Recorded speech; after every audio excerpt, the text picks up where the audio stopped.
猪肚是我为数不多的现在还敢吃的内脏品，当然也不能吃多了，心里面还是比较忐忑，毕竟痛风发作了，那滋味真的是一鲜一世。好久没有吃生鲍脆肚了，今天心血来潮，想来蒸一个，希望大家喜欢。做生鲍脆肚一定要用新鲜的猪肚，隔夜或者冰冻过的都不行。把猪肚加上生粉和米醋，用力揉出个7、8分钟。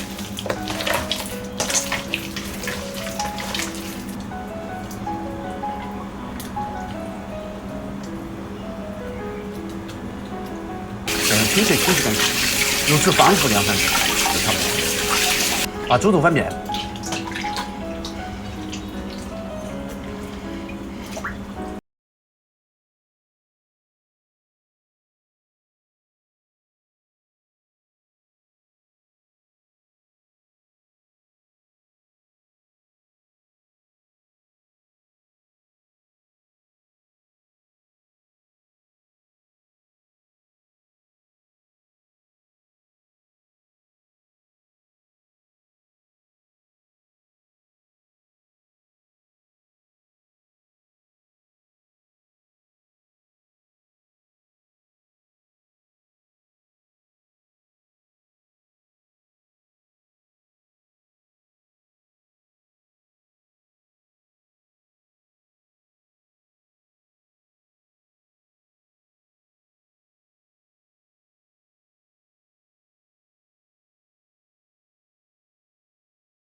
抓点干淀粉，加少许清水，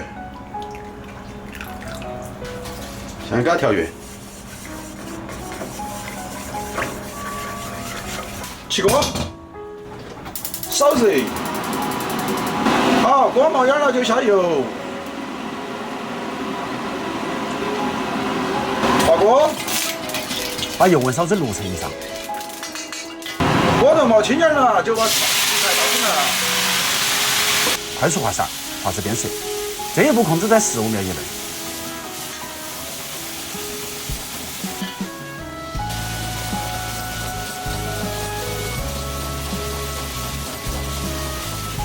把调好的完全再次搬匀，小调料，葱段儿，继续用大火快速翻炒均匀，就差不多可以了。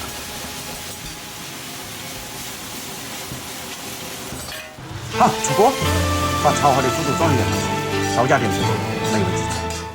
一道鲜香脆嫩的生鲍猪肚，你学会了没有？喜欢的点赞，不喜欢的点完账后下期再看。要是再来2个铜板，就更威而鼓得了。今天这道菜的关键就一个，火猛油温高，达不到这个条件的，其他都是扯淡。新手炒这个菜，基本上都会室外几次，交点学费也正常。厨子领进门，修行靠个人。生活中的失败，不是你没得机会成功，而是你的中途放弃。多试几次，总结经验，掌握技巧，终能成功。努力不见得一定会成功，但半途而废注定会失败。我是厨子，下期见。